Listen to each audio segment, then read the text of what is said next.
My name is Florian Martin Barito. I am an assistant professor of law and technology at the Common Law section at the University of Ottawa, as well as the director of the Center for Law, Technology and Society at the University of Ottawa. Il me fait plaisir de vous accueillir aujourd'hui à l'Université d'Ottawa pour cet événement sur la vie privée et les réseaux sociaux, en particulier Facebook, co-organisé en partenariat avec Facebook Canada pour une série de conférences. Et aujourd'hui, c'est Facebook Hot Questions on Privacy. And without further ado, I will hand it over to Kevin Chan, who is the Public Policy Director at Facebook Canada. And we will present you the Hot Questions series as well as today's event. Thank you very much. Kevin? Merci beaucoup. Merci beaucoup, Florian. Comme il vient de dire, je m'appelle Kevin Chan. Je suis le directeur des politiques publiques chez Facebook Canada. My name is Kevin Chan. I'm the head of public policy at Facebook Canada. And I want to thank everyone here for coming to the second in our series of 4 Facebook Hard Questions Roundtables. Just a quick reminder that we are being recorded and the video will be made available on our Hard Questions website later. And so I think we have a fantastic crew here actually that has multi-angle shots and things like that. So if there is a potential for the audience to be captured in that. So if people have concerns, you just flag and we'll make sure we won't get you on the shot. But the intent was to make this conversation available to the public in some way. So Facebook is convening these roundtables to bring together experts from NGOs, academia, civil society, and indigenous communities to work on hard and challenging internet policy issues. We launched our first in this series last Monday on women's safety online in partnership with YWCA Canada. And you can learn more about this and all the other ones we're doing in the series at Facebook Canada hardquestionsroundtables.com. I am so grateful, of course, that Ottawa Center for Law, Technology and Society are our co-hosts for today's session, focused on privacy. So Florian and Michael, again, thank you very much for your partnership on this. I want to also thank my Facebook colleagues who have traveled from Washington, D.C., as well as our headquarters in Menlo Park, California, to be with us today for this important conversation. And last but certainly not least, I always want to do a special shout out to my colleague in Ottawa, Jessica Smith, who really came up with the idea for this series of roundtables and has been the driving force behind the scenes to make these things happen. So thank you again so very much for doing that. Before we dive in, I do want to take a short moment to share with you what we shared with Parliament just over a week ago. While we do not yet have all of the facts surrounding the situation with Cambridge Analytica, what is alleged to have occurred is a huge breach of trust to our users, and for that, we are very sorry. Given the scale of our service, with more than 23 million Canadians using Facebook every month and more than 2 billion people globally, we recognize the role we play in people's lives and the need to take greater responsibility for that. Trust in our service is at the core of what we do at Facebook. And as our CEO, Mark Zuckerberg, recently said, we have a responsibility to protect your data, and if we can't, then we don't deserve to serve you. As Facebook has grown, people have gotten powerful tools to stay connected to those they care about, make their voices heard, and build communities and businesses. But it's clear now that we didn't do enough to prevent these tools from being used for harm as well. We didn't take a broad enough view of our responsibility, and that was a mistake. In Canada and around the world, we know we have a lot of work to do. Part of that work is reflected here today in our Hard Questions Roundtables. I'd like to now welcome 2 distinguished colleagues of mine that I've had the pleasure of knowing for many years. Michael Geist, Canada Research Chair in Internet and E-commerce Law, probably needs no introduction in this room, and Rob Sherman, Facebook's Deputy Chief Privacy Officer, to kick off today's discussion. Gentlemen.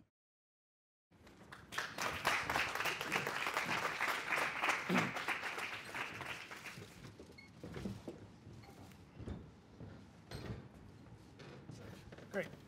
Thanks, Kevin, and thanks, Florian, and thanks to everyone who came out for the conversation today. As Kevin and Florian noted, it's being recorded, though not live. And one of the things that we wanted to try to do was to ensure that we could bring both the questions that you have and bring questions that that people might have more broadly into the room. And so we tried to do that in at least a couple of ways. Some of you may know that I tweeted out requests last week for questions, and so tried to crowdsource this discussion or conversation a little bit, and got a lot of really good ones, and so we'll make an effort to try to bring some of those into the conversation as well. But we also want to ensure that there's an opportunity for the people who are here to ask questions as well. So we'll have a bit of a conversation for a while. I've got a long list of people who don't have questions, but I know most of the people in the room here, and I know that many of you do. So we'll make sure that there's an opportunity for that discussion and dialogue as well. So welcome, Rob. We've known each other for a number of years as well.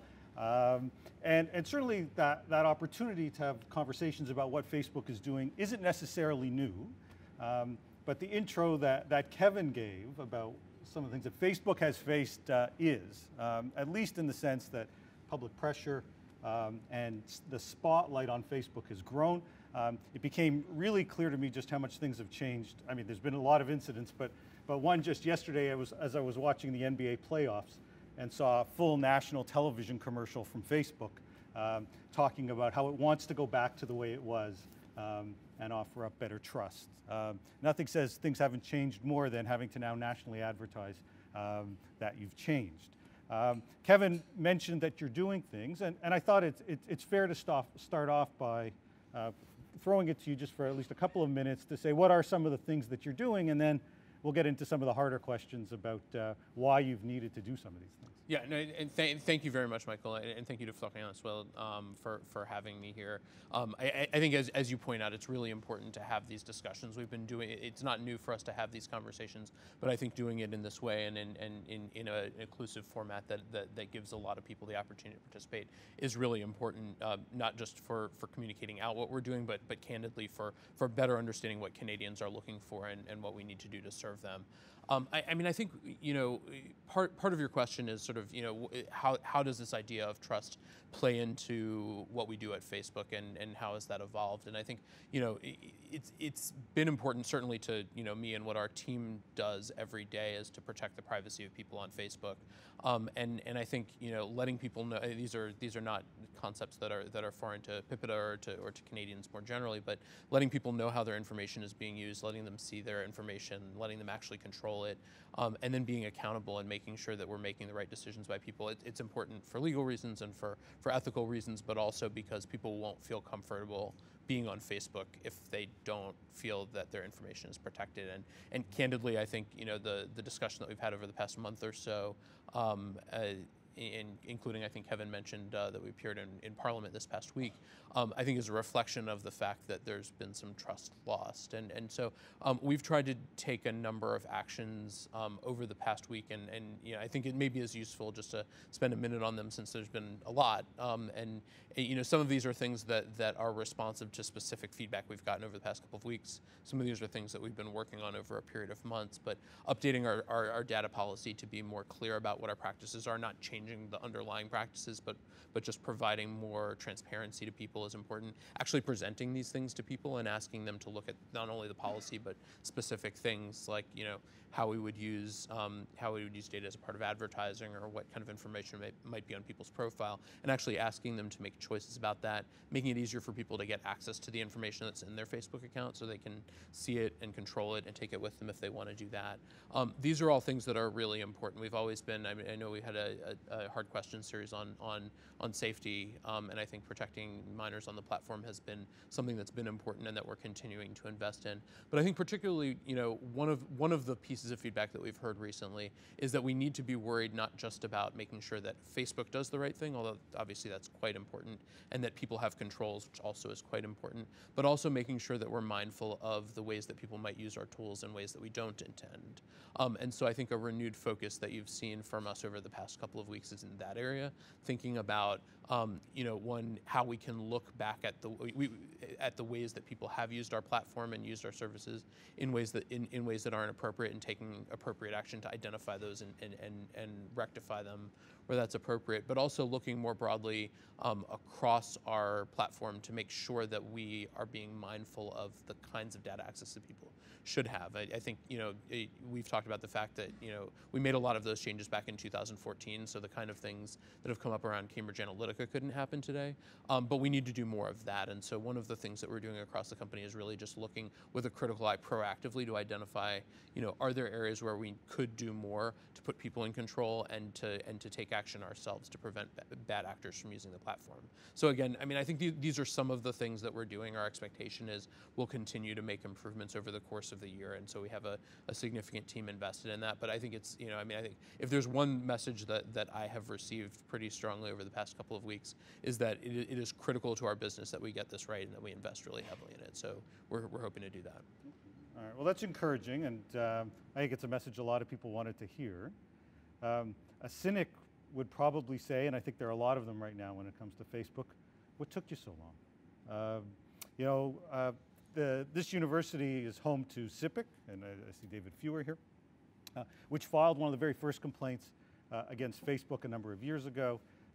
And while it was a while ago, and I don't want to focus on the substance of that complaint, my recollection was that there was a perception that Facebook didn't take the complaint and the subsequent privacy commissioner investigation particularly seriously for really almost until the very end, until frankly I think it was then Assistant Commissioner Liz Denham, now the Information and Privacy Commissioner in the UK, who was leading that.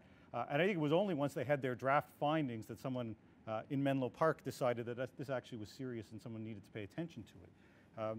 More recently, Zuckerberg's appeared as what people are describing as sort of an apology tour, and there's been any number of those over the years. And so, I think there are people who are asking, is there a cultural issue at the company? Is this the sort of thing that privacy becomes really important once your back's to the wall a little bit, or if you're in the spotlight?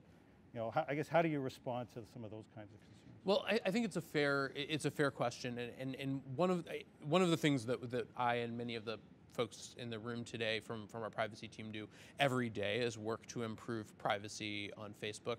A bunch of the improvements are things that have come out of our engagement with the Privacy Commissioner's Office and others. But we've made other improvements that I think are really important and industry leading, not because our back's to the wall or because people have been pushing us, but because we've gotten feedback that people think that there's more that we could do, and because we want to do more. And so, for example, letting people know why they're seeing particular ads on Facebook, letting people see the actual targeting criteria that we use that advertisers can use to reach them, those kinds of things, actually presenting people with privacy choices in their products, and saying, hey, you just changed your job last week, maybe you want to limit the audience of who can see what you've posted in the past. These kinds of things, those aren't things we've done because of any regulatory requirement, because of any controversy, but because it's important to us and candidly to people's comfort in continuing to use Facebook, that they have transparency and that they have control over how their information is used. So that's something we've been doing on an ongoing basis. I will say, I think your broader point though is fair, which is, we've been doing these things, but I think when people hear from us, this is what I hear in your question and what I've heard from other people is when people hear from us on this stuff, it's when there's a controversy or when there's some kind of concern. And I do think it's fair to say that even if we're doing good things for privacy on an ongoing basis, we have a responsibility to be more vocal about that and to let people know. And so I think that's something that we've certainly internalized and that I think we should do more. With regard to CIPIC and other organizations specifically, so I've been at Facebook for a little over 6 years now, and so I wasn't at the company at the time when the original complaint was filed. What I can say more recently is we've spent a lot of time, and I know our Facebook Canada team has as well, talking with stakeholders here in Canada and actually around the world to make sure that we're understanding what people are expecting of us. It shouldn't take either a regulatory complaint or some kind of controversy like we've had over the past couple of weeks for us to take action. And I think our commitment is that we need to do more of that. I think these kinds of events are part of that. But I think it's really important if we're going to get this right. These are the title of this event is Hard Questions, but these really are hard questions, right? So and I think the challenges that we need to navigate in figuring out how to empower people to communicate with the people that they want, to get the information that they want while also protecting privacy and empowering people to control their data. Those aren't easy, and in a lot of cases, those aren't things that people have done before. And so I think part of our responsibility is to make the best decisions that we can, But part of that is communicating more proactively with people. And so again, I would resist the characterization that that we have to be in as you said, with our back against the wall. I think we've been doing these things on an ongoing basis, but we really need to be communicating, both sharing what we're doing and also receiving information and responding to the feedback that we're getting from people. And we need to do that more. So both of your responses so far have talked about, in a sense, what you're doing, and part of it is, here's the tools we're providing, here's what we've got to do a better job of communicating, we need to be more transparent. And I get that. That feels though like the standard response is, at the end of the day, it's going to be up to the users to make the kinds of choices to safeguard their privacy, either because we will provide them some of the mechanisms if they can figure it out how to use it, or we're going to give them more information so that they can make a better informed choice. Is there not, and we'll come to the legal side, is there not a role here for Facebook to, at some point in time, say there are certain things we won't do even though we can? Because so much of this seems to be, it's your responsibility. You figure it out, we'll give you the tools to do it. Aren't there bright lines at some point in time where you say, hey, we could do this, but we choose not to, and our business model may suffer for it, but it's better for privacy, and it's not just about leaving it to our users to make choices? Yeah, I think there absolutely is a responsibility for Facebook, and we have in place and have had for several years a cross-functional privacy process at Facebook, so that as we're building products and services, we're thinking about that. Not only how do we explain what we're doing, how do we put people in control, but also how do we make sure that we are making the right uses of data that serve our community, that we're not putting people at risk, that we're being responsible with how we're using our information. And so that extends not only to the things that Facebook does, and so I mean, you certainly see that there are features that we don't roll out that competitors roll out, or things like that, where we judge that that we want to be responsible in how we're doing it. But I mean, I'll give an example of. I'll give you an example of like the ad transparency that I talked about before is one where we think that part of showing advertising, people want it, if they're going to see advertising on Facebook, want to see ads that are relevant to them, and so most people have said that they want to. Have said that they want to see relevant ads, but also people want to be in control of that, and we shouldn't be doing something behind the scenes that people can't see. And so telling people why they're seeing ads and giving them control over what information is used is important. But I'll give you another example too. Part of the policies that apply to anybody that operates on Facebook, there are certain things that we just say we don't do, and that if you get data from Facebook, you can't do. So for example, using information to make eligibility determinations. We don't think that information from Facebook should be used to decide insurance or mortgage rates or things like that. That's just not what is part of what people expect when they're on Facebook. And so we've drawn some bright line rules and said, even though we theoretically could do this with people's consent, for example, that's just not how we want to operate our service. And so I think, there's certainly, I think, those are some examples, but I think more broadly, it's important for us to be thoughtful about the impact that we're having on the world. That's increasingly the conversation we're having, and deciding there are just things that we're not going to do. I do want to go back to your control point. I do think part of being responsible, though, is not making decisions for the people who use our service. So, in my case, I have young kids. I post pictures of my kids. I share them with my friends. You as an academic may be posting more things publicly, and you may want to make a decision between, hey, I've just written an article and I'd like to publish it. And so giving people, and I'd like everybody to see it. And so those are different uses, and different people are going to have different preferences. So I do think there's always going to be a role for us telling people what's going on and letting them make choices. But in terms of the baseline, we absolutely have a responsibility to be thoughtful. And between the language that you provide and some of the policies and the enforcement side, which Cambridge Analytica highlights, but it surely isn't just Cambridge Analytica. There's been no shortage of reports. ProPublica, I think, has done some studies. I mean, there's been a bunch of different stories over time that really are quite eye-opening and quite troubling, I think, in terms of what Facebook might describe as misuse of the platform or violations of some of your rules. In some instances, it might still be consistent with those rules. So can you give some insight into the enforcement side? So it's one thing to say, here's what we do. How do you ensure that this stuff actually happens in the way that you suggest that it should? Yeah, absolutely. And I mean, I think Cambridge Analytica, as you point out, has has highlighted that there's a need for us to put more resources into enforcement and making sure that people are using information in a way that's appropriate. But I'd identify a couple of things that we do. The first is since 2014, we've had upfront review for apps that want to get access to our platform. So before you can ever use Facebook login, for example, you need to identify what you're going to do with information. And we have a team called Developer Operations that looks at how information is going to be used. It looks at whether the app is, for example, asking for information that goes beyond what it needs, and then again telling people what information is being requested so they can make the choice for themselves as well. And then also relying on both sort of proactive going out and finding things. Cambridge Analytica is an example of something we found out about from news reporting, but we do other things as well, and people can report problems that they see to us, and then we take action in response to those. I think one of the technical challenges and sort of the scale challenges that we've faced, and I know you've written about this and sort of how we should think about Facebook's and other platforms' role when it comes to moderating behavior on our platform. One of the challenges that we faced is, we obviously don't read everybody's posts, everything that everyone posts on Facebook, and I don't think most people would think that we should. But at the scale that we operate, it's important. We have historically relied most heavily on people reporting things to us that they're concerned about. And so one of the things that I think we've identified as a need and that we've been investing pretty heavily in is developing technology that can help us identify bad actors, whether that's people misusing data on our platform, or on the content side, content that hate speech and those sorts of things. I mean, obviously those are technical challenges, and there's work that needs to go into it. But I think we have a responsibility to do what we can to make sure that the platform is safe for people and that people are following our rules. And I think building technical solutions that can help us escalate those situations will be a really important part of that.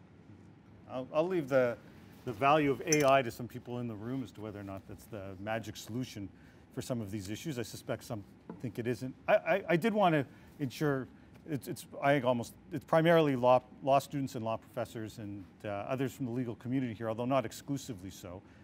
So we do need to talk a bit about the law side. During the committee appearance, you were asked about, I believe you're sort of asked, people wanted to know about the role of PIPA and how it plays into what Facebook does. And I think some people were left somewhat dissatisfied with the answer. Maybe want to give you another opportunity to sort of explain how Facebook views Canadian privacy law, and especially in an ecosystem where you've got European privacy law that we'll turn to in a moment, obviously some US rules such as they are, and the like.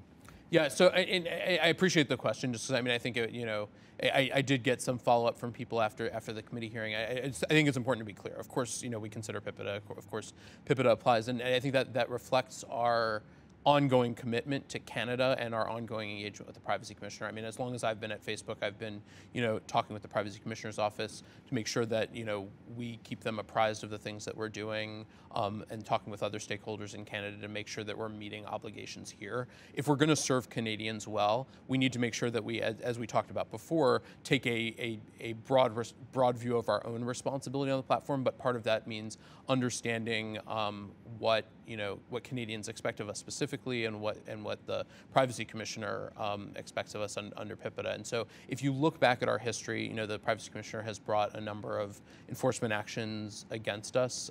You mentioned one of them, but there have been others. And we cooperate in those investigations, and when they ask us to make changes, we do, if they think that those are necessary to come into compliance with PIPA. Because, it's certainly not our intention or our expectation to operate in a way that's at odds with those expectations. I think what I was trying to say, and maybe didn't say as artfully as I could have in the hearing, is it's not for Facebook to tell the Privacy Commissioner how to enforce the law, and so I was trying to talk more about what our approach was. But I think it is certainly our expectation that we meet the needs of Canadians, and that includes meeting the Privacy Commissioner's expectations of us. It does occur to me that we had a Supreme Court of Canada case a year ago, the Duez case, in which one of the issues at stake in that case was whether or not a Canadian privacy law, in this case BC privacy law, would apply.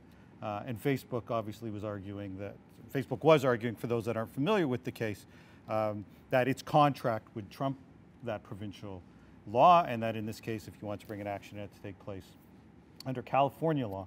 So I'm wondering how you square, on the one hand, the professed support for, or the recognition that if you operate in Canada, you're going to abide by Canadian privacy law. And I suppose on the other hand, contractual terms that seem to try to remove or to try to move you potentially outside the jurisdiction from a legal perspective. Yeah, it's something that we've been thinking a lot about, and you know, you see very commonly when companies are smaller, they have those form selection clauses that say if you're going to sue us, you have to sue us in our home jurisdiction, and you know that does make sense, I think, for smaller companies where they don't have the resources to defend lawsuits, and so you know, anywhere in the world. One of the things that we've done as a part of the recent updates that we're rolling out now is actually to remove those kinds of restrictions, so that people who are located outside of the United States will be able to sue us locally. And you know, again, hopefully we're not doing things that would cause people to want to have that kind of redress. Right. But we do think it's important for us to be responsive locally, and so we're making changes to our policies in part to respond to that feedback. Right. So is that to suggest that Canadian Facebook users will find themselves, at least even from a contractual perspective, subject to Canadian law with Canadian form selection in the near future? So I don't have the specific language in front of me, but I think anyone can look on our website and see the updated language, and I think you'll find it's much broader. Okay, that's interesting. The contractual side also was in the news last week with respect to GDPR, and I think many companies are now paying attention because it's only weeks away. And Facebook was in the spotlight, I think, for having adopted an approach that people are at least interpreting as saying there's one set of rules for the Europeans, and now we're changing things for everybody outside. Would you care to comment on Facebook's approach with respect to the GDPR and everyone else's? Are we moving into a world where essentially it's a two-tier approach with respect to privacy protection, one set of protection for people in the EU with the perspective that some of the protections might be higher than found elsewhere, and less so for everyone else? Yeah, it's an important question, and I want to be clear about the fact that we think everybody deserves a high level of privacy protection no matter where they live. You know, obviously, operating around the world, there are lots of different jurisdictions with different privacy frameworks, and we've been building a number of different privacy controls and settings and protections for GDPR specifically, and those will be available in Canada, and those will be available globally. The same is true, by the way, for protections that we build in Canada. So some of the improvements that we made to the way that platform worked to get years ago to get people to have specific consent before information will go to an app that they're using on our platform. Those are things that we developed in Canada because of engagement with the Privacy Commissioner, but that we offered globally. And so that's been our general approach. I think with regard to sort of the change in how people outside of Europe contract with Facebook. First of all, with regard to Canada, that's not changing at all. Canada has been served by Facebook Inc. in California historically, and that's not changing at all. So it's a change for some other countries in the world, but not Canada. But more broadly, it's an effort, I think, to localize our approach and to say we should have the same high privacy standards for everyone, but we should also be willing to be responsive. For example, if there's an issue in Canada, we should be willing to be responsive to the OPC. If there's an issue in other places, we should do that, rather than have everything go through Ireland. But that is an effort to be responsive locally in the way that I was talking about before, not an effort to say that protections don't apply. And as I said, when we're offering new data access tools and things like that, or new ability for people to get information about how Facebook uses their data or control it, those are things we should be offering globally. Okay. All right. Speaking of localizing terms, one of the issues that a lot of people in the privacy community have been focused on is localizing data. And on the one hand, we've got trade agreements that seem to move us away from that, or the ability at least for governments to mandate that, except under certain circumstances. But there has been more and more, I think, public pressure and corporate response from any number of companies to localize data. And so we've got Microsoft clouds, Amazon's got AWS situated in Canada. Where does the Facebook data reside? And if not here, are there thoughts to offering up to Canadians the prospect of ensuring that their data stays local? Yeah, one of the things that's important to understand in thinking about data storage is that Facebook is a different service from, say, just a cloud storage company, right? So inherently what people are trying to do when they communicate on Facebook is to communicate with people in other places, whether that's people in other parts of the country or people in other countries. And so the way that we've developed our architecture is we store data not just in one place, but in multiple places. And so we have data centers in North America, we have data centers in Europe, we have data centers in other places as well. And we're continuing to build out that infrastructure. But the idea is that data doesn't exist in one place. But that instead, because people are trying to communicate, if you know, I live in the United States, if I want to communicate with you in Canada, that information by necessity has to cross borders, and so our infrastructure has to take that into account. Now, obviously, that also means we have to be thoughtful about the protections that apply to that data, and so we've tried to we have law enforcement guidelines, for example, that talk publicly about the standards that apply when governments anywhere in the world would like to get access to information, and we have government request reports where we publish how frequently that happens in different places. And so I think, you know, part of our thinking in developing this infrastructure is we want to first of all, provide the service that people are looking for, which is to be able to communicate globally. Second, we need to be able to protect people's information globally, and so that's an important part of this as well. I want to push just a bit more, because I mean, what you're describing is data transfer, not necessarily data localization and data storage. So you said North America servers. I'm not sure if that includes, if they're Canada-based servers or not. And so I'd be curious if there are. I'd also note that, I mean, that response sounds a lot like the response that companies that now have established Canadian-based presence used to give. They used to say, you know, it's not quite you don't understand, but you need to understand how global all this is and the efficiencies and the like. And then government began to say, unless you localize, we're not going to provide you with those services, and especially for companies that wanted a piece of that public procurement, there was sufficient incentives to establish locally. And that's, I assume, why you see AWS and Microsoft and Bell and the like. So it's a somewhat dissatisfying answer to say, well, that's just the way the architecture is, because it's quite clear that many companies that used to say that have now re-architected it in a certain way because there was a business incentive to do so. So I guess I'd come back. One, is there Canadian-based services, or is there Canadian-based servers, and is there thought to giving localized service, and perhaps not just even for Canada, but one can well imagine Europe pressuring for similar kinds of solutions. And can you tell me more, when you're talking about localized service, do you mean literally the data sits on a server in Canada and does not sit on a server anywhere else, or just that it sits on a server in Canada in addition to wherever else it might live? You know, while I recognize that there are debates as to the effectiveness of all of this, there are certainly many who have argued that they would feel a greater level of comfort if the data was stored locally within the jurisdiction.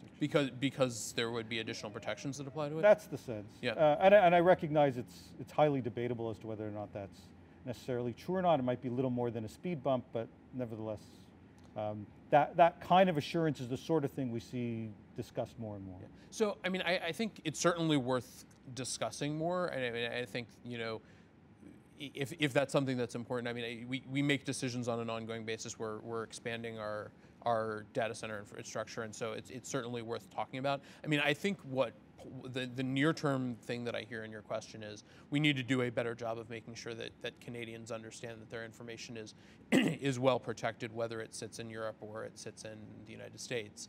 But I mean, I think that, you know, the investments that we have made in other areas, we have an AI center in Montreal and those sorts of things, so we have a lot of activity that's going on in Canada, generally independent of data centers. But I think it's certainly a conversation that's worth having. I would say, though, that you know, it feels to me like from a protection standpoint, we need to make sure that regardless of where people's data sits, that their information is well protected. One of the questions that as I look at the time, I'll throw it open to the group in just a moment. One of the themes that came up, there were two themes I thought that came up as part of the kind of crowdsourced attempt to get some questions. One was sort of whose law applies in certain circumstances, so GDPR, Canada, and responding to those sorts of issues. The other was a strong desire across a number of places to make it easier to opt out. And you had people asking about opting out with respect to different kinds of tracking, even third-party trackers. You had people asking about opting out with respect to even basic political advertising, so Cambridge Analytica, on the minds of a lot of people, and say, especially in the current environment when outside of, I suppose, BC, we don't have much privacy protection with respect to political parties. Why don't you give the option to opt out of this altogether? And then, quite frankly, there are people who want to opt out of your business model. And the view would be, why shouldn't you offer up a paid service that allows me to say, I want all the great benefits that Facebook has, but I don't want the tracking, and I'm quite prepared to pay for it.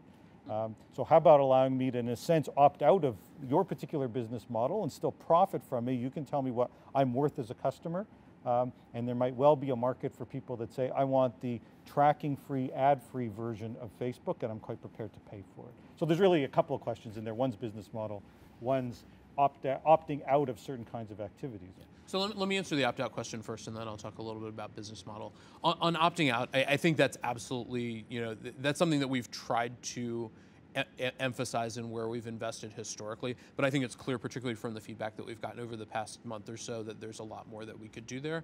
I think I talked about some of our advertising opt-outs and other things. People can opt out of platform if they just don't want to participate in platform. So we've had a lot of those kinds of controls, but I think there's two pieces. One is actually presenting these choices to people and making it easier for people to exercise them. Historically, these controls have existed in different parts of Facebook, and unless you knew what you were looking for, it wasn't always as easy as it should have been to find them. So we've launched a new privacy shortcut center where people can go and just see the main controls that they would want to use if they wanted to opt out. But I think we also have a responsibility, and I think we've said publicly that we're intending to do this in the coming weeks and months, is to present people more prominently with the choices that they have. So as a part of using Facebook, tell them that they have a choice about, for example, whether they want to see ads based on apps and websites they use off of Facebook. Some people may want that because it gives them more relevant ads. Other people may not like that experience. And so we should be giving people those controls.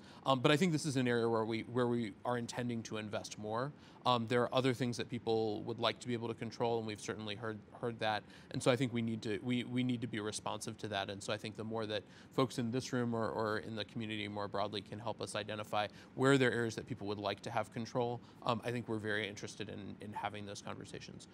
On business model, Mark Zuckerberg, our CEO, has said, Facebook is free and always will be, and I think that's important as a part of our mission, right? So our mission is to enable people to build meaningful connections with the people, organizations, and communities that they care about, and that can't. And if we're going to do that globally, that can't apply only to people who have the ability to pay. And so I think an important part of continuing to do what we're trying to do as a part of Facebook is to have a free service that enables people to use it without paying a subscription. I think we've heard, excuse me, we've heard interest in a subscription service or something like that. I think our Sheryl Sandberg, our Chief Operating Officer, said that's something that's worth that's worth talking about, because I think there are people who don't like advertising, but we need to find ways to keep the lights on and continue to provide the service that we're providing. Some people do like advertising, and I think that's been the core of our business model historically. But again, I think the main point is we need to be listening to feedback, and if people are interested in alternatives, we should at least be having those conversations. I actually thought I heard him say there will always be a version of Facebook that will be free, not that Facebook will always be free, which did suggest that there might be the prospect of a paid version at some point in time, or at least alternative. Yeah. I think broadly, and you've heard me say this in a couple of different ways today. I think broadly we need to be open to conversations and be responsive to our community. We're not going to be successful if we're providing services that people don't want.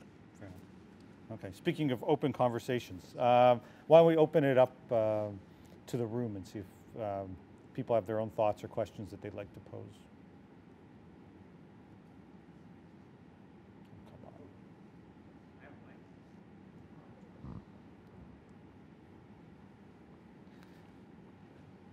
It's a quiet group. It is, apparently. As you contemplate, surely there are questions.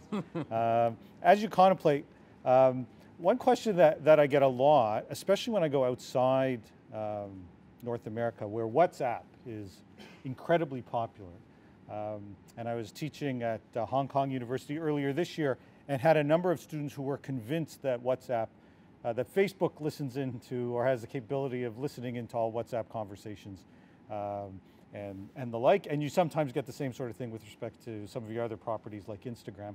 What kind of information sharing takes place between some of those very large platforms? Yep, absolutely. So with regard to WhatsApp specifically, I think the most important thing to know is that WhatsApp communications are end-to-end encrypted, so we cannot see the content of people's messages, we cannot hear the content of their calls. So even if we wanted to do that, that's something that wouldn't be technically feasible for us to do more broadly. One of the things, WhatsApp updated its policy a couple of years ago at this point, and I mean, I think one of the things that we have tried to do in operating as a combined service is, to make sure that, for example, our security personnel have access to have access to information, that we can provide customer support that's centralized. We use common infrastructure, so that kind of sharing that happens. I think on the advertising side also, Facebook has a tool called Audience Network where we can show ads off of Facebook in other people's apps, including the apps that aren't affiliated with Facebook, and that's something that we do, for example, in Instagram and Messenger as well, where Facebook shows ads. And so there are those kinds of things. But I think one of the things that we've heard, particularly with regard to listening to communications, I think we've heard, excuse me, we've heard concerns about are we listening to people's conversations using the microphone on their device? To be clear, we are not doing that.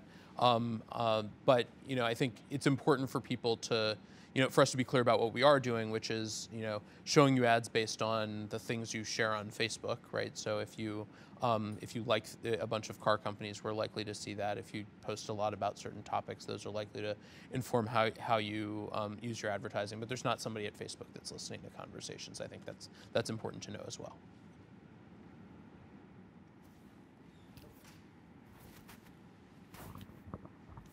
Thank you.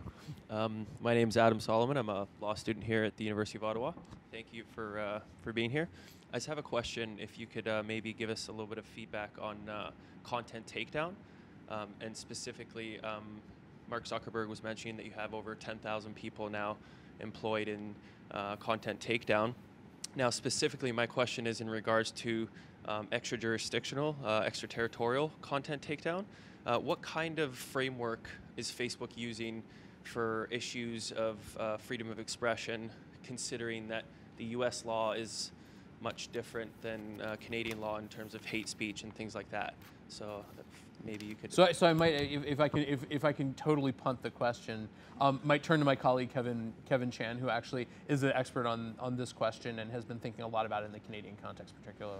Yeah, I mean, I just say, we do have, and I don't know if, so people may or may not be familiar with this, but we do have a set of global community standards. So you can look at them. I think there's facebook.com/community standards. And actually, just last week, we published very extensively our implementation guidelines.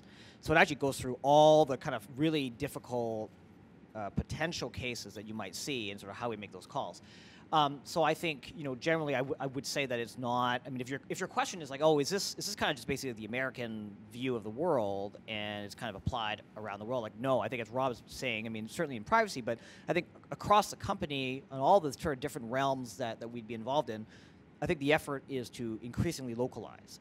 I mean, again, like naturally, or of course, I mean, we would want to respect local laws, and I mean in Canada, I mean it's not well, put it this way, there are places where Facebook operates, or where there are users that use Facebook in parts of the world where the rules and the sort of the ways they think about content are going to be very different, where they were much more restrictive, and so those obviously present challenges for us. But I think the first cut is you look at the community standards, right? We've already been very, I don't think any other online platform has been as transparent about exactly how these are literally the rules by which the community operations people use to look at to assess reported content for potential takedown or potential violations. So basic things like like no nudity, no terrorist content, no hate speech, no bullying, and we actually, I think.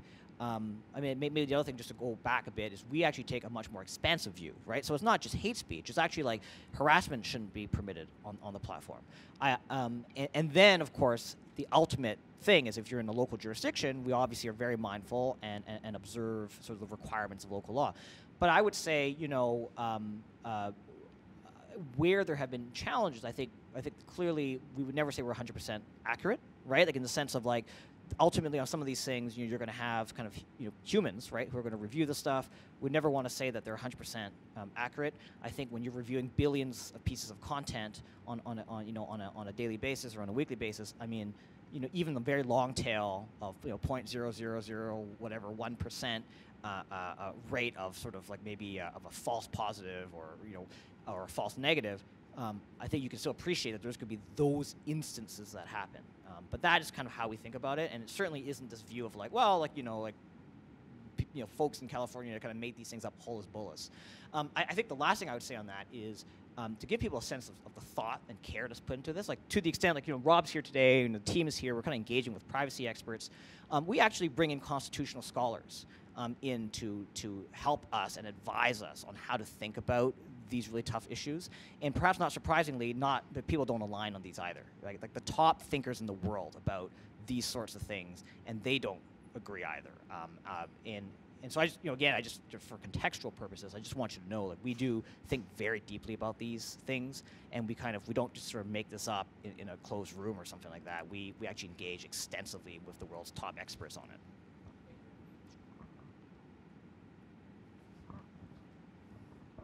Thank you very much. I'm. The mic's just for the purposes, I think, of the okay. streaming, but so you need to speak up. Okay. Thank you for being here. I'm professor of law in France, so sorry for my English, and I hope you can understand me. Your English is way better than my French. So. Thank you. I'm very happy to hear about this question of content, because in France we had a case on it, L'Origine du Monde, the painting of Gustave Courbet. You know this case, I guess. I would like just to say, I think the localization of the data is a very important thing for two reasons. For jurisdiction, of course, and there is a GDPR, so it's very important. And second, also in consideration of the question of access to the data by the government. The Microsoft case in the US and the US Cloud Act. And I think today there is a tendency of the government to enact some acts with extraterritoriality. And the question of localization is more important today than before, I guess. So the question that Michael ask you is important, and I think the people has to know where are the data, and it's not only because there is a data center and of course duplication of data for security reason. We know all this question. We understand you have some economic and technical obligation, but we need to know if our law can apply and if the government can have an access. I think it's very important for the public. Yeah, I think it's something that is important, and I would suggest independent of localization, right? Because you're not going to have a situation where Facebook or any company, I suspect, is going to hold data in every single country in the world.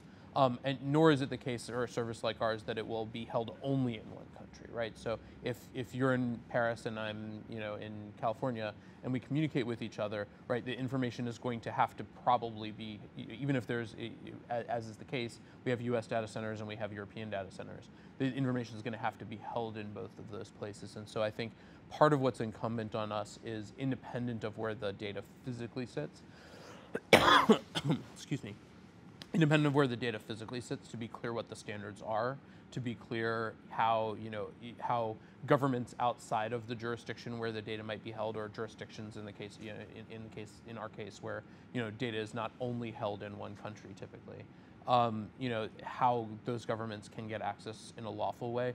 It's important for us to do two things, and I think we can do two things at once. Is one, to provide lawful access to data when it's appropriate and necessary for legitimate law enforcement purposes and pursuant to lawful access. And then also to protect people's information so that we're transparent about when we're giving data, that people have access as much as possible to information about when their data is being requested, and that we apply high standards to data access. I think those things are important. I mean, I would suggest, I agree with your point that localization is bound up in those questions, but in my mind, I think we have to, independent of where the data sits, we have to solve those problems. And I think, I mean, this goes to some of Michael's questions before. There are lots of debates in privacy legislation globally about about jurisdiction and about whether data needs to sit physically in a country for that country to have jurisdiction. I think that's that's another part of that conversation that we need to have. I see Fenwick at the basket.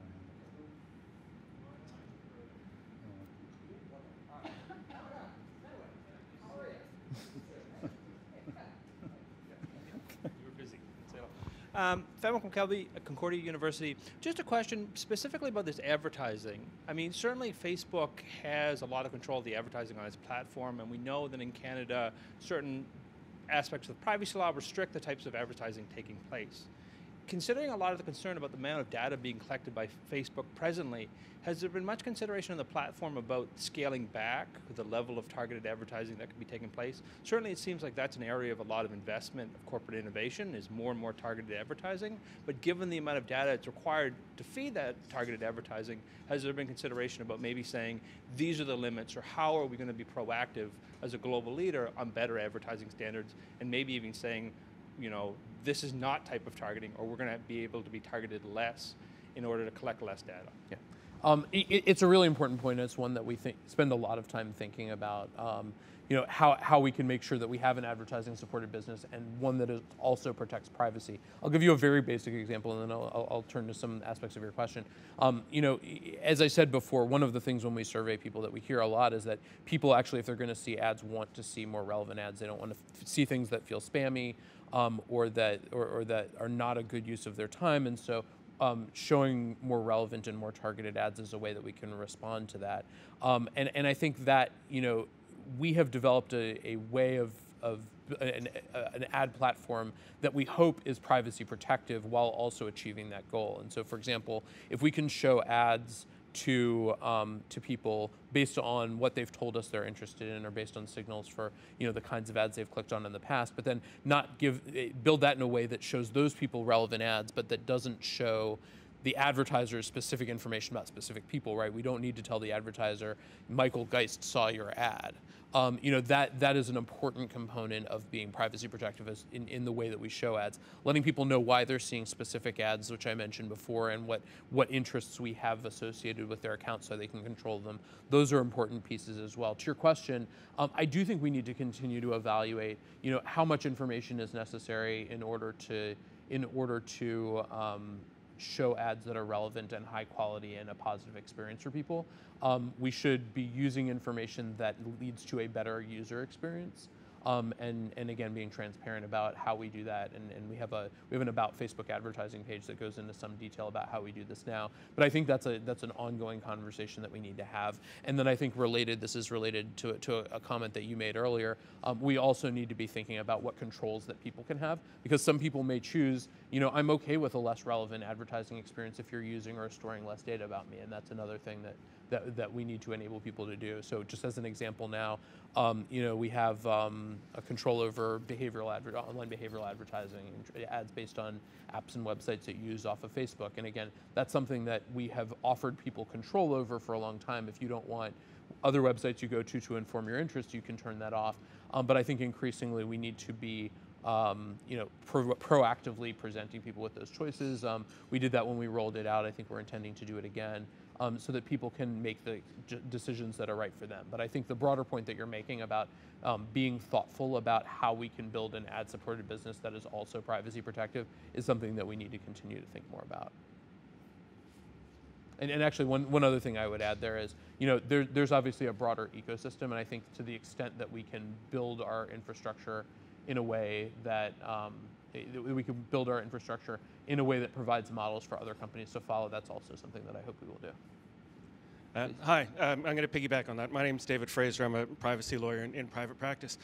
I think that, so to piggyback on that and to bring it back to the Cambridge Analytica discussion, a whole lot of the discussion has been about their use or abuse of the platform to get access to user information.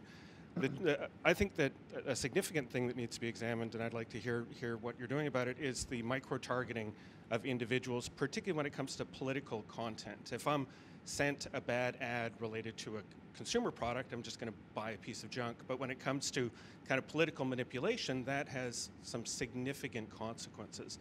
And the ability of people to harvest information off of Facebook, not from Facebook, but off of Facebook, create lists of email addresses of people who can be easily manipulated, and then have those ads presented to them in Facebook, particularly when it looks like it's actual native Facebook content. I think it is probably something that needs to be discussed, and I'd be very interested to hear about it.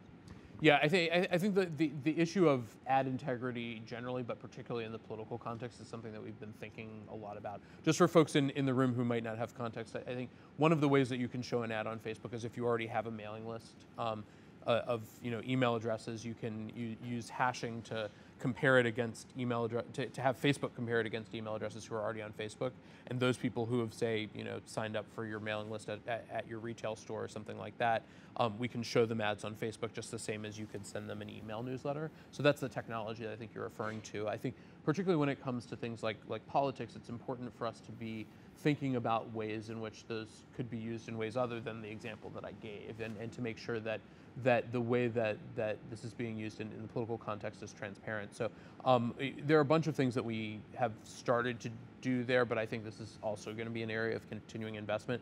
I think actually Canada is the first place where we've offered our view ads tool. So for any particular advertiser, you can see not just the advertisements that you are seeing, but also additional advertisements that they may be running that they're showing to other groups. So for example, if there is that kind of micro-targeting going on, then you'll be able to see that by seeing the number and variation of the advertisements. For political ads specifically, we've also announced that we're building a repository of political ads that will be searchable, that people can go back over the course of 4 years to see those ads and then to see information about them, right? So to know whether this is a large ad campaign where somebody spent a significant amount of money and reached hundreds of thousands of people, if these are really micro-targeted where they're spending lots of ad campaigns, smaller amounts, understanding the demographics of people who have received those ads, those kinds of things. So those need to go into that.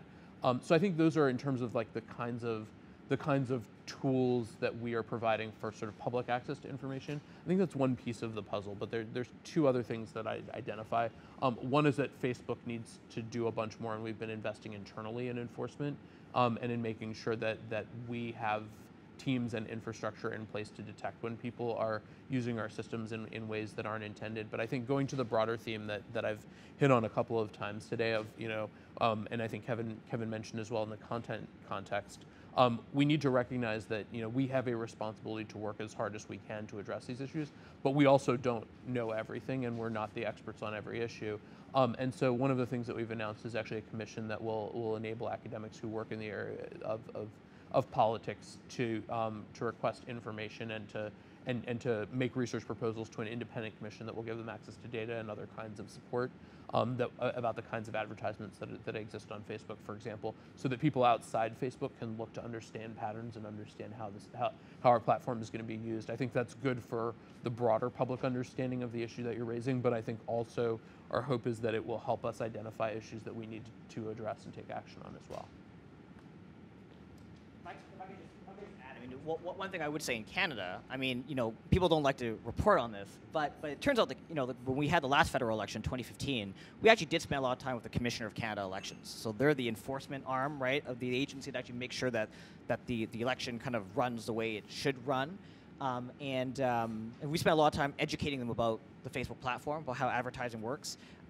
They may or may not have sent inquiries during the election about sort of things that may not have looked completely appropriate to them. And at the end of it, and I shared this with Parliament, we actually have a letter from the Commissioner of Canada Elections thanking us for our cooperation, ensuring that that they were on top of all the stuff that happened online. So I just think, there's obviously things coming out of the U.S. election that concern us all, and we want to make sure that we're on top of it. And I think in the subsequent elections that we've had, the major ones in Europe well, I guess mostly in Europe, and then we have a midterm coming up, congressional one in the U.S. We want to certainly get better, and some of the tools we've talked about, some of the technical measures we have are going to help us get better. But I just want to say very clearly, in Canada, we've already had a go at this. People just don't know about it because it, not in my view, in the view of the Commissioner of Canada elections, went very well. And we have a letter I shared with Parliament which actually kind of goes through what we did, and they thanked us for our cooperation. So I just want to be very clear about these sorts of things. I mean, there are a lot of new and constantly kind of improving ways in which people will try to abuse the platform. We're getting on top of that, but this is not our first pass at this. And to go back to Michael's question of like, hey, aren't you just doing this because you're under the gun or you're against the wall? Like, I'll be very clear. In Canada, we were doing this stuff in 2015 to ensure that the election was protected online, on Facebook in our case. And this was just something that we did as a matter of course because it was the right thing to do, and we need to do it. I guess Ian had a question.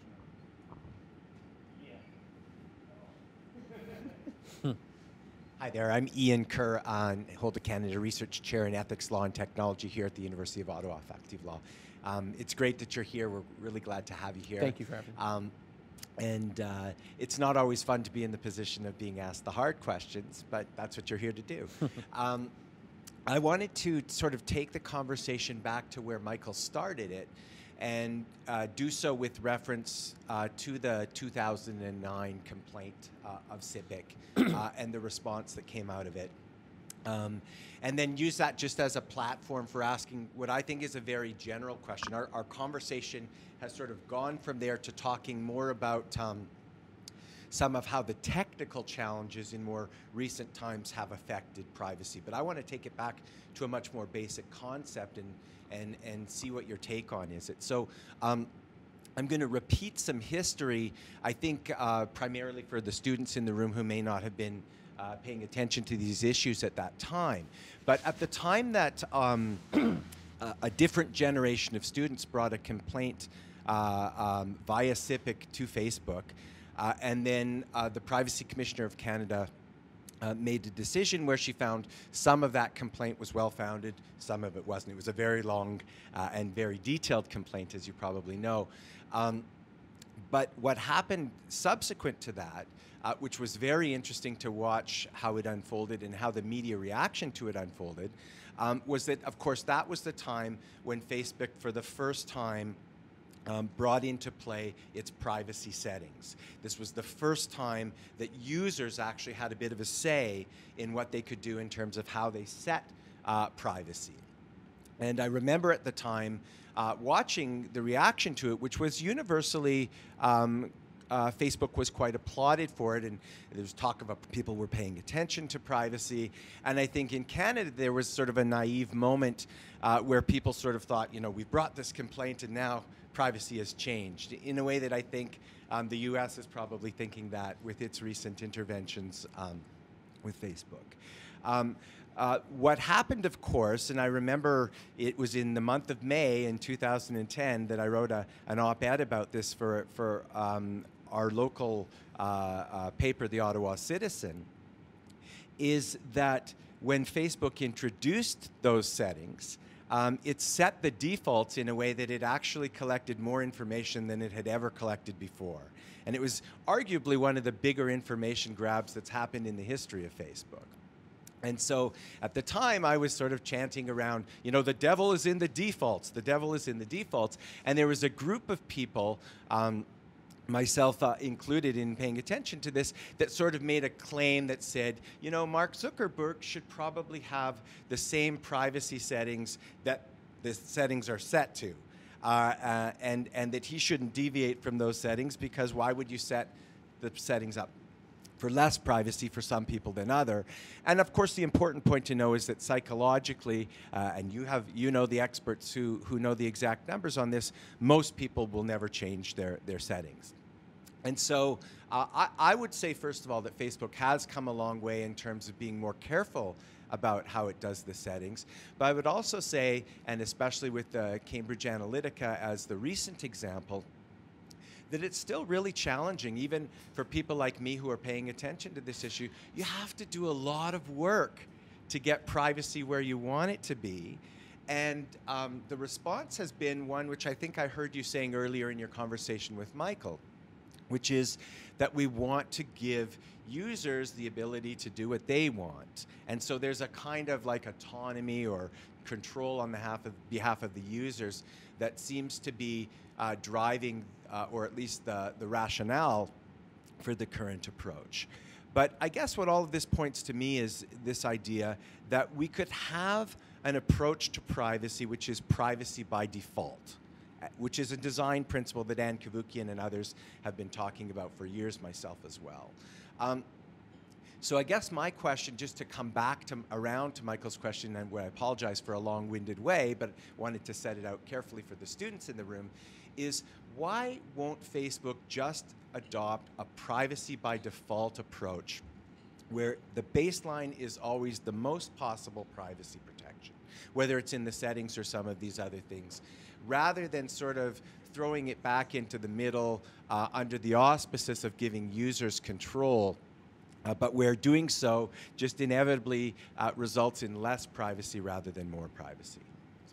Yep. Thank you for your question, and actually I think it's a really useful sort of history. I mean, I was an outside observer of the SIPC complaint and those sorts of things in 2009, but wasn't at Facebook at the time. But but I think you point to a really important an important dynamic, and I think an important shift, if I might say, in the way that Facebook has approached things since then. I think one of the things that we've realized is people are not going to have a good experience on Facebook. They're not going to be willing to use Facebook as frequently. They're not going to feel comfortable communicating with the people that they care about on Facebook if they don't have control over their audience. And when I mean control, I don't mean just putting it on people and saying there's a setting somewhere that you can control, but actually, if I'm sharing pictures of my kids, to use my earlier example, and people I don't know can see them, that's a bad experience for me. I'm going to realize that people are commenting on them, and it's just going to make me want to use Facebook less. So that's not good for people, but it's also not good for us. So we undertook a couple of years back a bunch of research on defaults and on audience to understand, what are people's expectations when it comes to who sees the things that they share. And so as you point out, our original default for sharing was public. So unless you changed something, the audience of who would see it was everyone on the internet. And so what we found was that globally it was actually split about 50-50 in terms of who people wanted to see their audience. Actually 50-50 is not exactly right, because it was sort of approximately equal proportion public and friends, and then a bunch of other kinds of audiences that people wanted as well. But we found actually, there was a decent split. So what we did is we shifted the default from public to friends, so that if you do nothing, then the audience that that your posts will go to will be people that you've chosen to be friends with. But then when people first go on Facebook, we also ask them this question. We say, who do you want to see the things that you're posting? And recognizing that different people will have different choices. And then we do other things, like if you stay on public for an extended period of time, we'll remind you that you're on public, so that, again, if you're a journalist or a professor and you want people to see what you're writing, that may be the right setting for you. If you're me sharing your pictures of your kids, it probably isn't the right setting for you. And so again, and I think we need to do more of that. Both setting sensible defaults, and I think if you look at sort of the arc of sort of how defaults have changed over the intervening period, you've seen them become much more conservative for this reason. That it's not good for people to have experiences that are different from the ones that they want to have. I think enabling people to have an experience that enables them to share in meaningful ways with the people that are meaningful to them and in the ways that they want is really the core thing that we should be trying to do, and we should not be surprising people with how privacy works. I mean, I very much agree with the concept of privacy by default as well. I mean, I think people shouldn't have to work hard to have their privacy protected. I think on a service like Facebook, the question is, what does that mean? So to take my earlier example of audience, I would suggest that having friends be the right default audience when you start your Facebook account, but then asking people feels like a sensible way to accomplish privacy by default. Other people would say, like, no information, even your post should be shared with what we call only me, but nobody should be able to see them unless you change it in each case, which feels like it's making it harder for people rather than easier. So I think to use your earlier concept, the devil is in the details for, how the details matter for how we implement this, but I very much agree with the idea that we should be making it easier for people to have a privacy experience. I think largely we've done that, but this is a conversation that we need to have more of. Thank you. Just to make clear that, yeah, the slogan I prefer is that the devil is in the defaults. The details, the details is what obfuscates people from making the kinds of choices they might otherwise kind of make. But what I'm, I guess, suggesting is that if one takes privacy seriously, then one might even invoke a kind of paternalism around privacy. And in the way that people like Cass Sunstein and others have talked about this idea of nudging as a kind of libertarian paternalism, you nudge in the direction of privacy and let people who really want to move away from privacy do so if they want to. Because I think it's the case that there's an assumption in the approach that you just described, which is that there's an assumption that a lot of people will eventually find where they want to be, where I think the truth is a lot of people will never touch their settings no matter what. Mm-hmm. Well, one of the things, and again, I think this is a broader conversation. I think actually is a really fruitful source of discussion today and then on an ongoing basis, because I don't think we're going to solve these things. But I think part of what Facebook's responsibility is to present these choices to people, right? And to say, to as you say, have sensible defaults, but then also to say what's the right experience for you? Like, who do you want to see the things that you're posting? And if we do that too aggressively and too frequently, then people, as you know, start to ignore it. So we need to be thoughtful about how we're communicating with people about that. But I also think we need to make it not difficult. We need to not make it difficult for people to make those choices. And so I think you asked Michael earlier, sort of, what is Facebook's responsibility in all of this? And I think it is making sure that people by default can have a privacy protective experience, can have a sense of an experience that doesn't put them in a position that's hard. And then, I think, I have trouble with the word paternalism. I mean, I don't think it's, it seems a little arrogant for Facebook to tell people what they should want in some ways.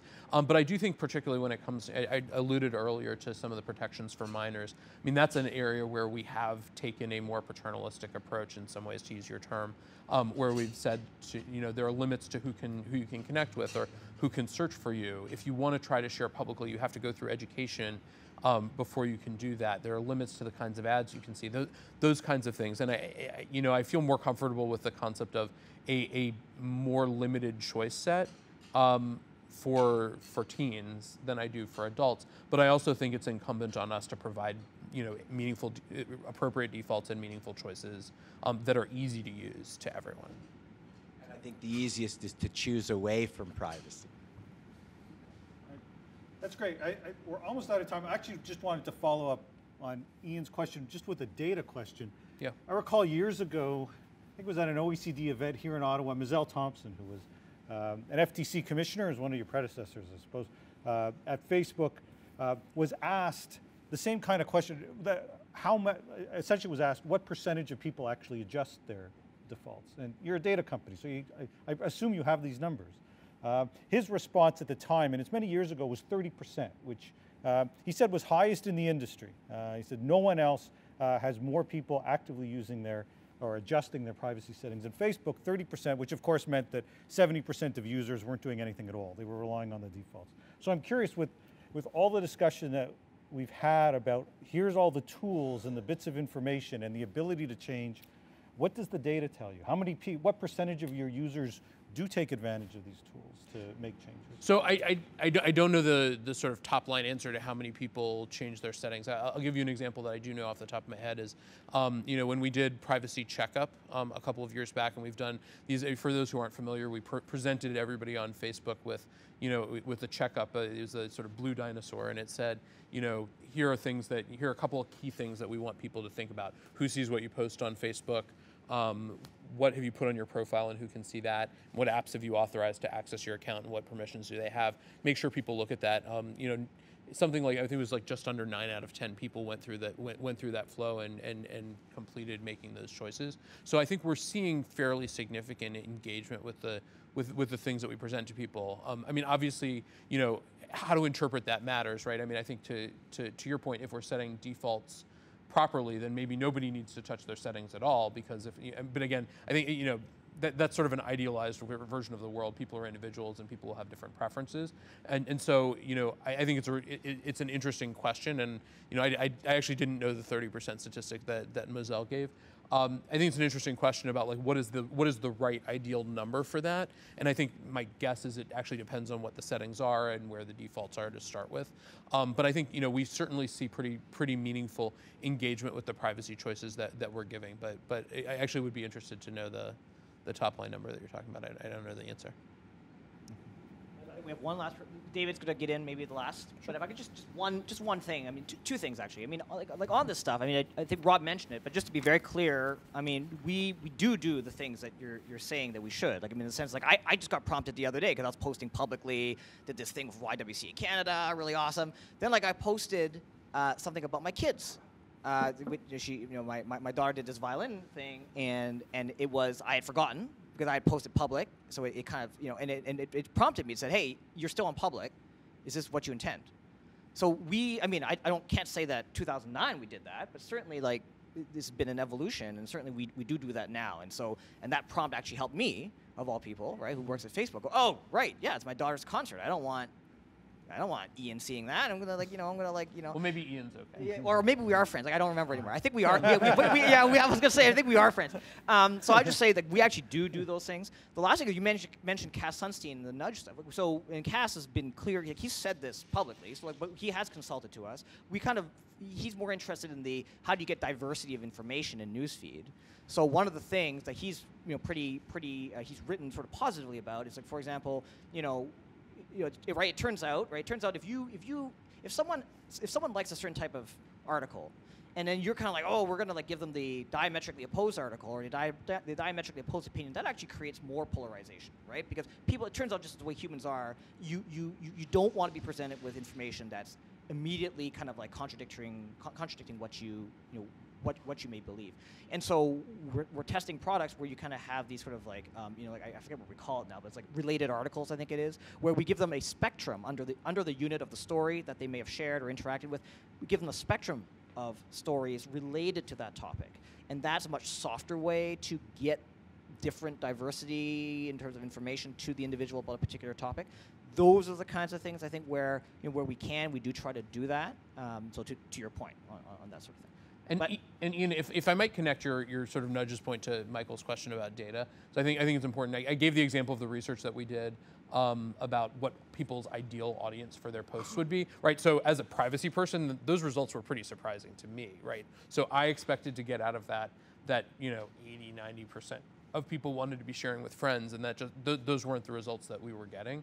We've also tried some experiments with other kinds of what I think you'd put in the category of nudges. So for example, telling people we have an audience selector that lets you choose who will see your posts. And so one of the things that we looked at that I think came out of some academic research was, what if you told people the number of people that were in each of those audience? What if you said like, hey, reminder, if you choose this, your friends, that's 250 people. If you choose this, public, that's 2 billion people. Or, I mean, at that time it was smaller, but you get the idea, right? And it turns out that actually didn't change posting behavior at all in any statistically significant way. And when you surveyed people, it didn't change their perception of, either whether they were sharing with the audience they intended or whether they felt more in control of their privacy. So that's an example of something that I would have, theoretically thought would have been meaningful in pushing people to share with more narrow audiences, and it wasn't. So again, I mean, I think the concept that you're expressing I agree with, but I think I've learned a lot about what works and what doesn't, and I think it's an area where we just need to do, we need to do more research.